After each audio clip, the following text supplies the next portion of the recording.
Welcome to a new and exciting episode of Talking Sense. My guest today is Adam Goyette, VP of Demandgen at G2. We're going to talk about disrupting an industry, modern demand gen, and maybe even demystify intent data. So welcome to the show, thank you for having Adam. me. Yeah, exciting. Awesome to have you on. Yeah. So I am a huge follower of G2. Was G2 Crowd, now G2. Yes. For those people wondering. It's a Chicago company. I'm a Chicago gal. I love what it's doing to disrupt an industry. So maybe tell us about the makings, kind of behind the scenes, and the mission of G2. Yeah, so I think really it was kind of founded with, Godard and Matt and Tim and our founding team with the mission of like disrupting, the Gartners of the world and these vendors and analyst reports. Because if you think about like buying software at the time, 5 years ago, you could find better reviews on a coffee maker you were going to buy off of Amazon than a $100,000 piece of software you were building your business off of, and it just kind of seemed broken, right? And so, and especially if you think about kind of marketing's role and the way people buy today. So marketing, ultimately, like anything you do, is responsible for sales, right?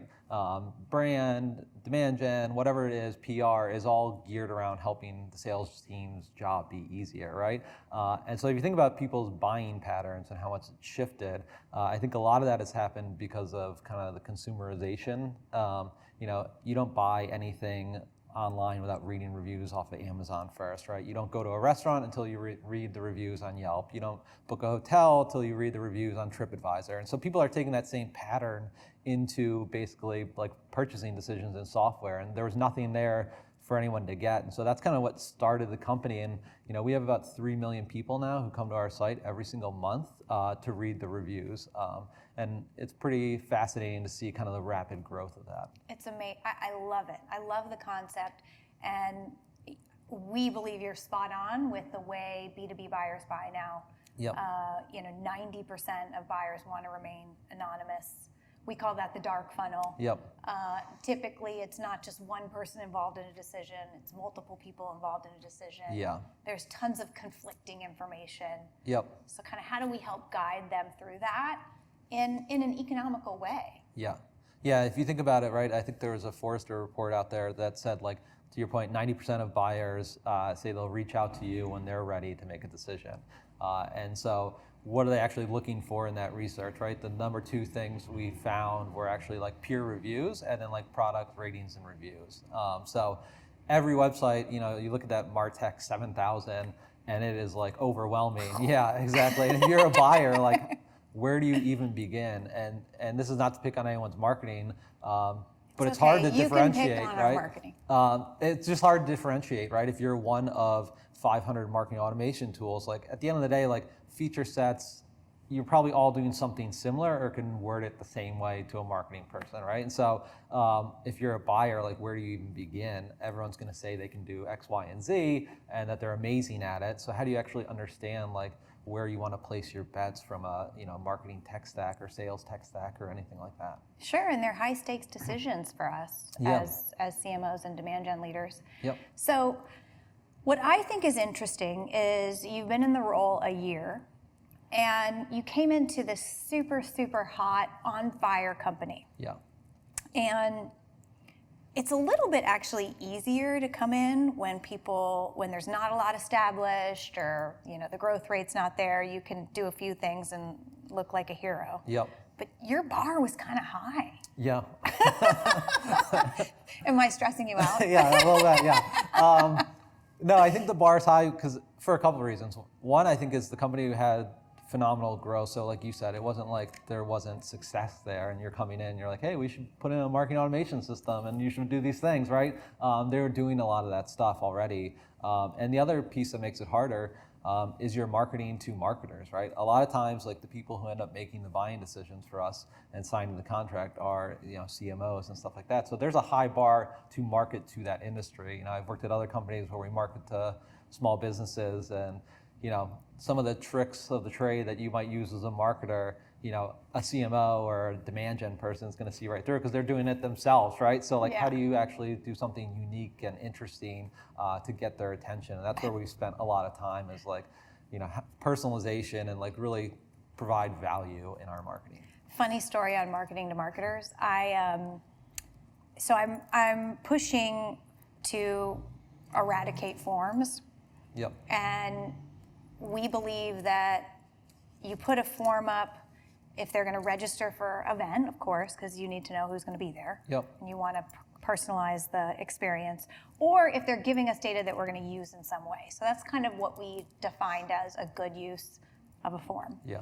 And I've talked about this and I've written about it. And so somebody LinkedIn'd me, he found a form from like 2016 or something that was like still out there, you know what I mean? And I'm like, oh my God, this ebook was written like in the 1900s. I'm sorry about the form, but it's like, they will catch you. Yes, yes. I have actually a good one to come back to you with that. So we did a direct mailer where we actually framed reviews from G2 Crowd. And we got them all custom done, typography kind of posters, and sent them off to the CMOs, these framed reviews. And we had a couple people write back to us, like, love the reviews. Here's some ways you can improve the designs going forward. Someone posted on LinkedIn about it. So it's just like, but it was actually all great feedback, right, at the end of the day, because it's like, okay, that's a valid point, right? So it's almost like you have like this test pool of feedback with like all these other marketers. Yeah, I mean, I'm glad he found this old content because I definitely don't want it out there anymore, but it is sort of damned if you do, damned if you don't, right? Yeah, exactly. So what are you doing to up the game? Like, give us some crazy tricks that worked. Yeah, so I think one of the biggest things is like, when you think of demand gen and your typical stuff of like, there's all the optimization of paid media and your marketing automation stack, and that's kind of all table stakes stuff that you should be doing and doing well. So we try to think of like what would be meaningful, what would cut through the noise, right? And I use myself as an example all the time, and I'll actually grab like examples of things I get that catch my attention because ultimately like I'm marketing to myself to a certain aspect, right? So I think how's that split personality going? Yeah, exactly. Yeah, I look in the mirror and so I think like, to my own personal day-to-day, I get probably 10 LinkedIn messages a day from vendors trying to sell me stuff. I probably get about 20 emails on top of that. I don't get much like in terms of like direct mail, for instance. So that's like one of the things. So that's the new black. Yeah, exactly. So for us, like we've been actually doing a lot of direct mail recently. We have our BDRs sending Piñatagrams. So actually like Piñata shows up at someone's desk and the messaging is like beating your competition on G2 Crowds, way more fun than beating this cute Piñata. Oh, that's cool. So we did the framed reviews. We do a lot of like CMO dinners where we actually go to a city, we'll bring together like 10 to 15 leading CMOs. And it's not a dinner for us to like release 5 salespeople at. We actually send our CMO, Ryan, or myself will go, and it's truly just like a networking dinner. Ultimately, like usually what happens is G2 Crowd comes up in that conversation, but just like how do we add value into someone's life and do stuff that's meaningful and cuts through a lot of the noise that's out there today. Sure. So earlier we were jamming on trade shows. Yes. How do we approach trade shows? Because I just did my budget. It's a huge piece of budget. Yep. And it can be a little hit or miss. Yeah. And there's always this feeling like if we're not at the show, we're missing out, and everyone else is there, and they're gold and we're silver, And I'm like, I just want to be tin. Yes. Copper. Yeah.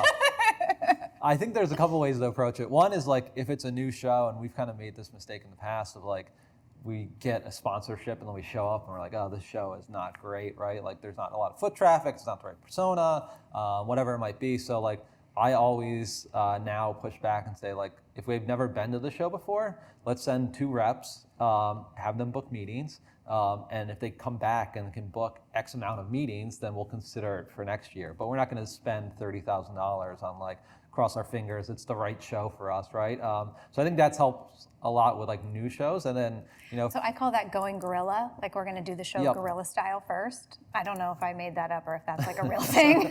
I like the term, yeah. Yeah, but I'll be like, we're going to do the show guerrilla and see how it goes. But what's interesting is I also find if you say we're going to do it guerrilla and no one wants to go, then it's like, maybe this wasn't that important of a show. Exactly, yes. Yeah, it's a good litmus test for it. Yeah. And then I think for existing shows, we look very hard at like the ROI we actually get out of it. There's really like two goals for a trade show, right? One is from like a branding perspective, like does anyone know you? Do you need to actually be there to help build up your brand? That one's a little bit harder to measure. But for us, we take a very demand gen approach, like how many meetings are we booking at the show? What's the influenced pipeline? What's the ROI? What does that close rate actually look like? So try to actually truly measure, and then like we just double down on shows that we knew bring us the highest ROI. And you're not going to get a lot of people who argue with that logic at the end of the day. Yeah, just stack rank them. Yep. Top 10%, definitely. Bottom 10 cut, in the middle are where you discussed. Yeah, exactly. Love it. Yep. Love it. So let's demystify intent data. Okay. Define intent data and the various types first for folks, Yeah. if you don't mind. Yeah. So I think intent data is really like at its core, right? Just to define it, is like someone's actually doing something that's meaningful, that's showing actual intent to purchase your product. And so what that looks like can take several forms, right? I think there's kind of top of the funnel type awareness stuff, right? Where they might be researching a topic. So if you think about somebody who's looking for marketing automation software, they're probably not going to start right off the bat with reading reviews, right? They might be searching around the topic of, what is the best marketing automation system? What kind of tools do I actually need for this? And then they kind of move through the funnel in your traditional funnel. And I think the intent data piece is kind of back to that initial thing of like 90% of people are doing the research. Intent data is those signals of like who's doing the research and where they are in that funnel and surfacing that up for marketers.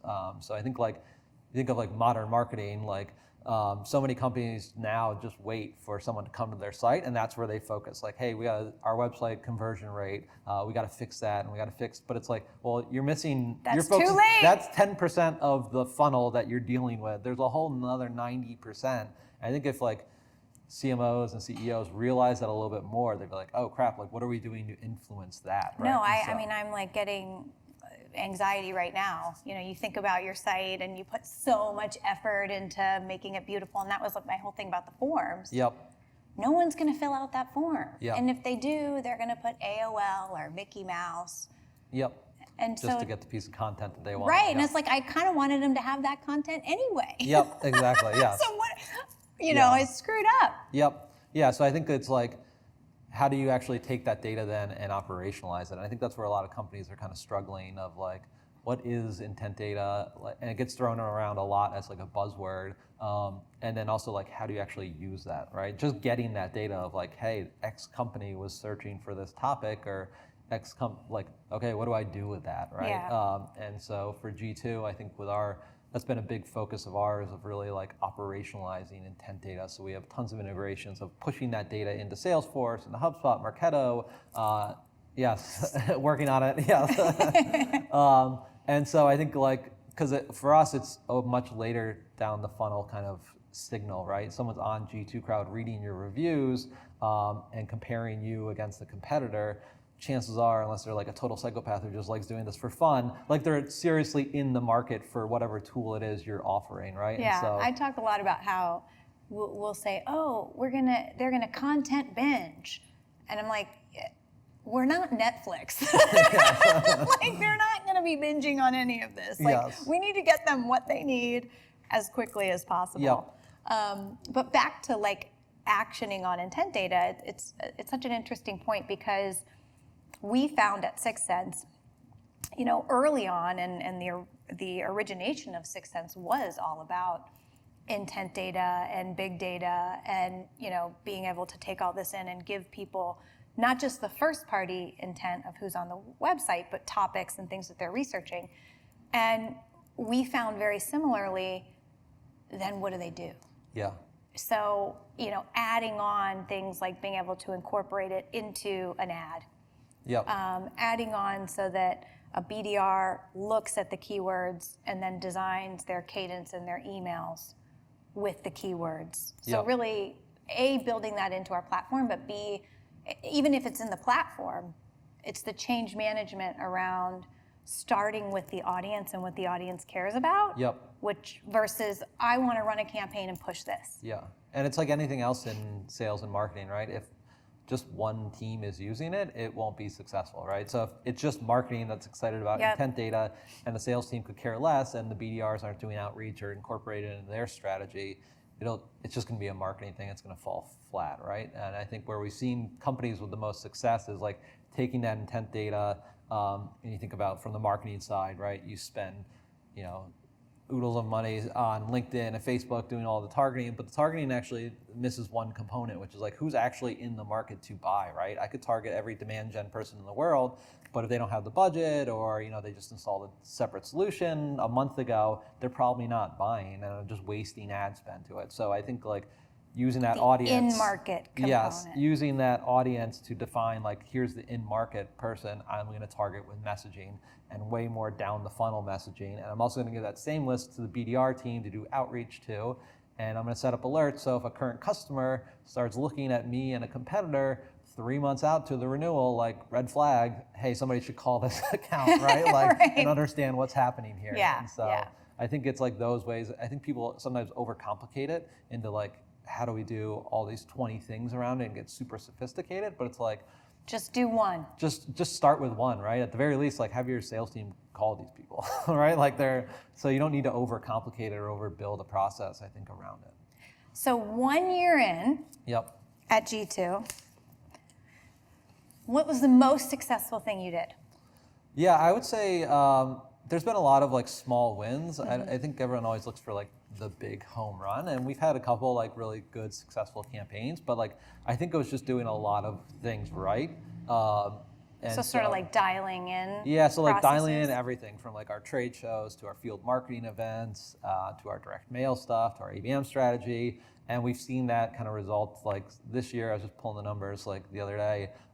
This year we've seen 100% lift from last year at the same time frame in marketing sourced opportunities. Oh my God, awesome. So Hats yeah, that's off the to big you. win. Yeah, it's really like honestly, I think the huge win is really the team we were able to hire. Like we have like the most amazing marketing team in the world. Like I every time I interview with someone, they're like, oh, why would I want to work there, right? And I say like, honestly, you get to work with this amazing like rock star team because it's really like, it's not one person who ever kind of dictates those victories. It's everyone being aligned around one goal. Matt, our CRO, calls it like vector alignment, that we're all focused on one goal. And when you have that team around you to kind of help support it, it makes all the difference. So who did you hire? Have you hired a bunch? Yeah, so when I joined, the Demandgen team was like 3 people, I believe. So we're up to about 10 right now. So we've hired in about 7 people. So I've hired in someone who's kind of leading our growth effort, as well as someone underneath him. And we've kind of built out our events team as well. So, what's the top priority hire for someone building a demand gen team? Yeah, I think it really. And I have one hire, for example. What do you do? If you have one hire and you're trying to build a demand gen team, I would try to get someone who's really well versed in a lot of things. So like a growth marketer who can do a lot of things, right? I think a lot of times people hire like a content writer or a field marketer, and that's great, and like you'll need those specialties. But if you had one person, like I'd rather have someone who can do like marketing automation and paid ads, and also a little bit of it is a trick question because it depends on your goals, right? Like if the number one priority and what's driving the bulk of your business is events and trade shows, like maybe you should get an events and trade show person in there, right? But if it's not and it's more digital focused, then get more of a digital focused person. Perfect. So it sounds like you've crushed it, which is awesome, but we always learn from what I call colossal fuck-ups. Yep. So give us one. Doesn't have to be just from G2. Yeah, I don't think I've done too many at G2, and I would call colossal yet. I'm sure they're coming. Yeah. We'll have you on in a year. Yeah, exactly. We'll see. I would say the biggest one I've had. So I worked at an online video player, and so they were open source, and so it was one of the first like open source video players, and it was downloaded like crazy amounts of time and used across so many different sites. And so our database was about 9 million people. God. Yeah, so you know where this is going. Yeah. Keep talking. Yeah, I'm getting uncomfortable. We used to do like massive email sends for promotions and webinars, and we'd always do a ton to segment the list. The problem was at the time, this was like 4 or 5 years ago, it would take forever for us to get we'd put in the filters to see how many people would this actually be going to. And so it was one of those mornings where it was like, hey, we got to get this out by 11, and it didn't load the preview of here's the count. But we could still hit send on it anyways. And so we reviewed the filters one last time, and then I was like, all right, hit send. And we sent it to 2 million people. It was the wrong 2 million people because one of the filters was rather than include, it said do not include. So we sent to the 2 million wrong people. And it was the worst people, Yes, the ones you but didn't people want to you include. don't want that you were trying to exclude. I would say the only upside of that is because we were sending it to 2 million people, it literally would take we batched it out. So I was able to catch it only 100,000 people in. So yeah, it wasn't as bad as it could have been, but that was pretty bad. Yeah, still, Yeah. in the grand scheme of things, Yeah. we have to just laugh, right? Yes. Yeah. It was also one of, I'm sure, 100 emails they were getting that day. So. Yeah. they just Yeah. deleted it, don't worry. And I did the math where I was oh, it's only 20% open, so it's really only 20,000 people we sent it to. What is an industry trend or buzzword or something going on that you just kind of want to call bullshit on? Yeah, I would say probably one of the biggest things that annoys me is kind of LinkedIn, to be honest. I think it's kind of an industry trend, I think, especially with marketers on LinkedIn. There's a lot of hot takes on LinkedIn where people post something and it's they'll tear something down or throw out a take on something, but it's not really adding value to the conversation. It's just kind of gaming, trying to game the system to get Captain comments. Obvious stuff? Yeah, yes, exactly. But it's what value are you actually adding to the conversation? So there's so much of that where I feel LinkedIn's becoming this hotbed of just noise, especially in the marketing B2B world. What do you think of, because I'm not sure about these, so I'm really asking. When people just sort of record themselves Yep. talking about a topic.